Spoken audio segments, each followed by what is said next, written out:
Look out. Look out.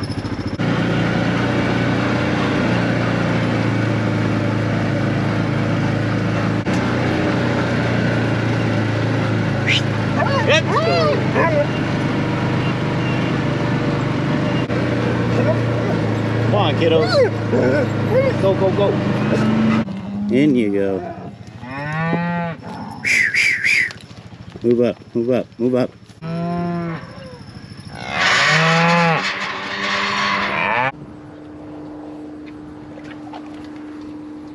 Got the cows caught here in the main corral this morning because the plan is to separate a few of them that are going to go to the sale. And it also so happens to be time to move pasture, so I think what I'll do is crack this gate open and start letting a few out here that I don't need to keep, and then that'll thin this number down a little bit, make it easier to grab the ones that I want.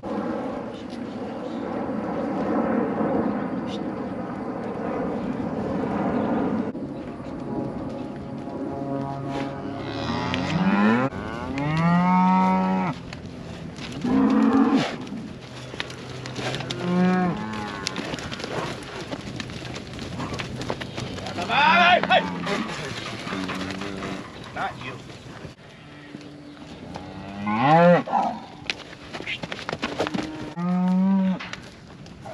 Well, so far I've managed to keep the ones that I want. Let's see if we can grab a few more. I'm gonna have a bunch of calves. I can see that already. These two cows are good.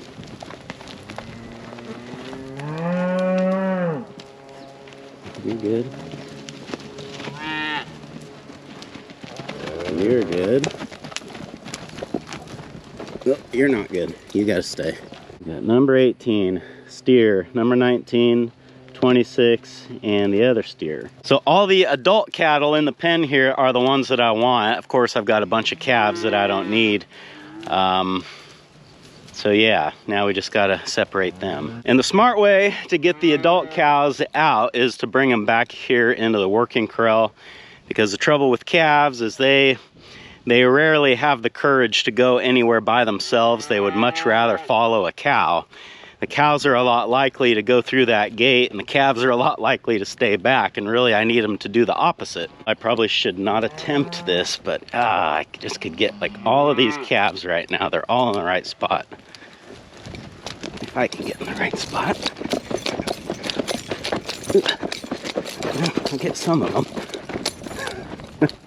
5 of them. I don't know if that was worth it or not. Here comes a cow. Go, go, go, go, go.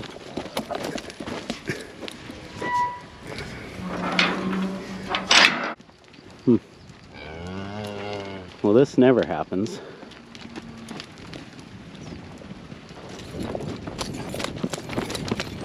A few more calves. Well, for some reason, everybody decided to run back here. So I guess we'll go with it.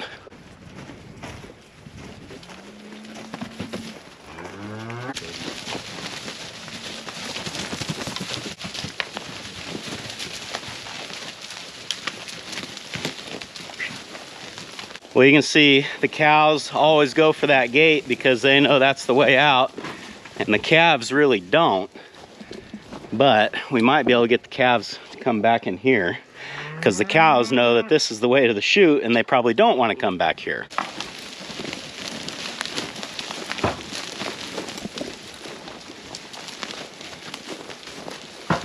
Just follow them.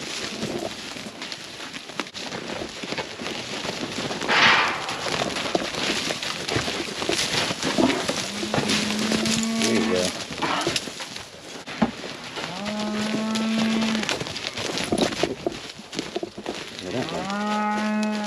I think we got one more calf in here. I don't know if you guys can see the calf. He's buried in the corner there. It's gonna be tough to get at him. Well, maybe if we're patient, put himself in the right spot. Now she's wanting to get back there. Okay, maybe we're going about this wrong. Let's let out the group that we've got. Now the cows are wanting to go in here, and then maybe we can catch them in here and separate this last calf.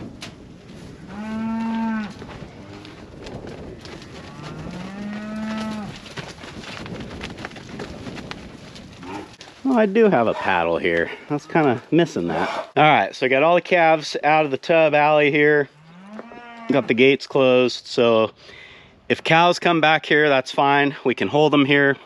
If that one single calf happens to come back here, that's fine as well.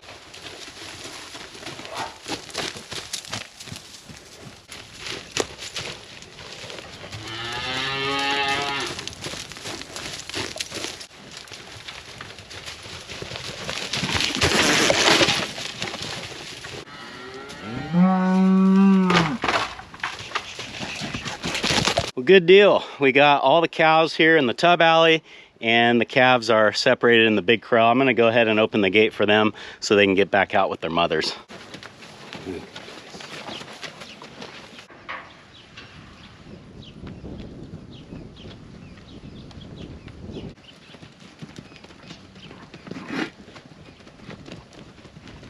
Go.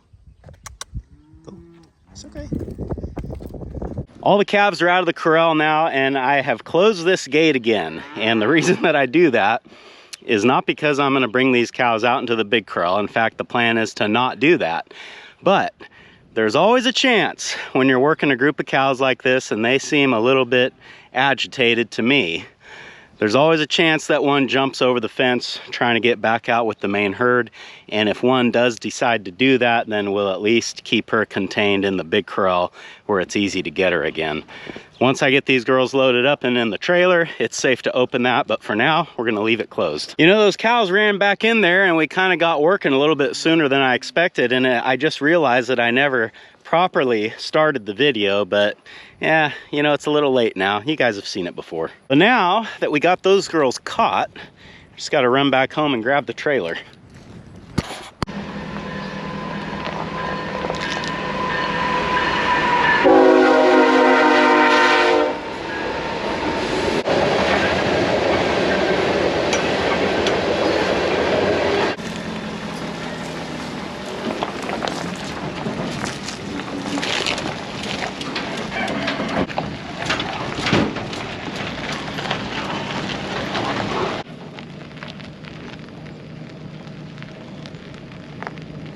Well, it took a little bit of wiggling around, but I am now happy with where the trailer sits. Before we get them in the trailer and on the road, I think I'll just take a minute to talk about why each one of them is leaving the herd today. First, I'll talk about these two cows, number 18 and 19. They both passed their pregnancy test, so I believe that they are bred, and I'm gonna try to sell them as such at the auction. I might be too late. They need some time to be able to preg check them, but I think we'll be all right. Anyway, my goal is to sell them as bred cows. The more I got to thinking about it, to me, they don't look like they're all that close to calving, which means their calves would be way off schedule, and I would just end up selling them at the end of the year anyway. Why feed them all the way through summer? May as well just get rid of them now. The price is good, and we'll let somebody else enjoy these calves. And then the third cow in this group is cow number 26. You guys might remember her as the cow that gets an extremely big udder, and the last couple of years I have had to help the calf nurse on her because her udder is literally so big that the calves can't figure out how to nurse off of it. Well, I probably should have gotten rid of her a couple years ago, but each year, you know, if I put a little bit of extra work in, I could always get her to raise a calf. This year, however, her calf ended up dying after it was like a week old, and I suspect that maybe she stepped on it or something along those lines happened. But at any rate, she's not weaning a calf this year, and she was kind of on the chopping block anyway, so she's gonna go with this group. And last but not least are these two harvest steers. These are guys that we just couldn't find buyers for, and honestly, it's probably my fault. If I would have tried a little bit harder, I probably could have found somebody. I decided rather than try to round up buyers for them that I would just sell them at the sale. That's the nice thing about cattle. If you can't find buyers, you can always take them to the auction, unlike pigs. I mean, you can take pigs to the auction, but you don't hardly get anything for them. I can still get a really good price for these guys just at auction with prices the way they are. So that's what I'm choosing to do. So that's who we got. That's why they're going. Let's get them loaded.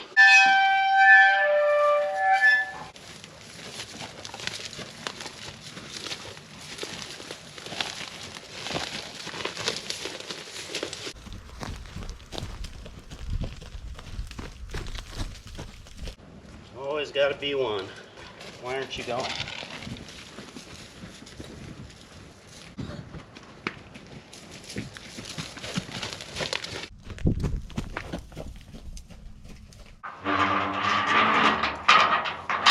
I don't know. I feel like they're either gonna go really easy or really hard.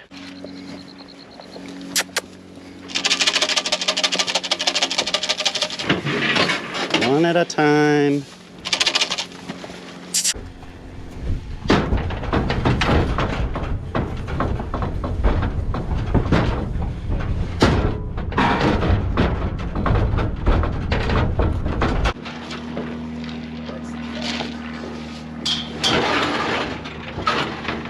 Well, look at that, I was right, and it was the option that I hoped that they would choose. Don't want to forget to open that so the cows can get up and get water.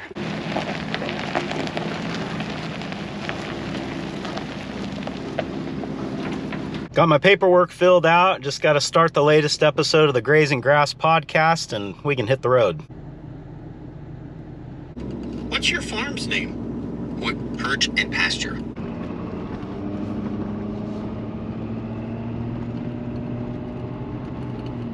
Finally, we're here. Got the cattle dropped off here at the sale. I typically don't film doing that just because, you know, there's other people out here and I don't know if they want to be filmed or not. I generally assume that they don't. But the good news is that I'm not too late to get those 2 cows preg checked. So hopefully they will come back as bred and sell as bred cows. Not only will I make more money, but then that means they'll go off into someone else's herd for a while. So that's all we got to do here. Let's run back home.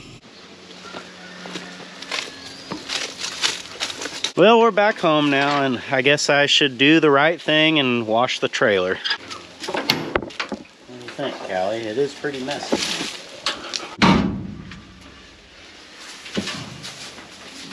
You know, what a person should do is wash this trailer out after every time you use it, but certain times of the year, I'm hauling cows so often that it just doesn't make sense to me to do that. I'd be washing it every week. But as we stand now, I don't plan on hauling cattle here for a while, so it's time to do it.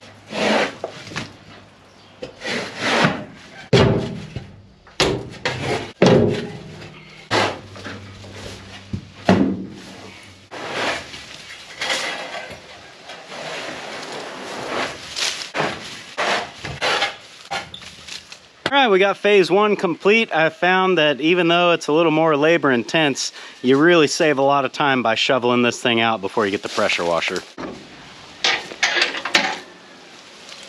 Now the big question with this pressure washer, will it start?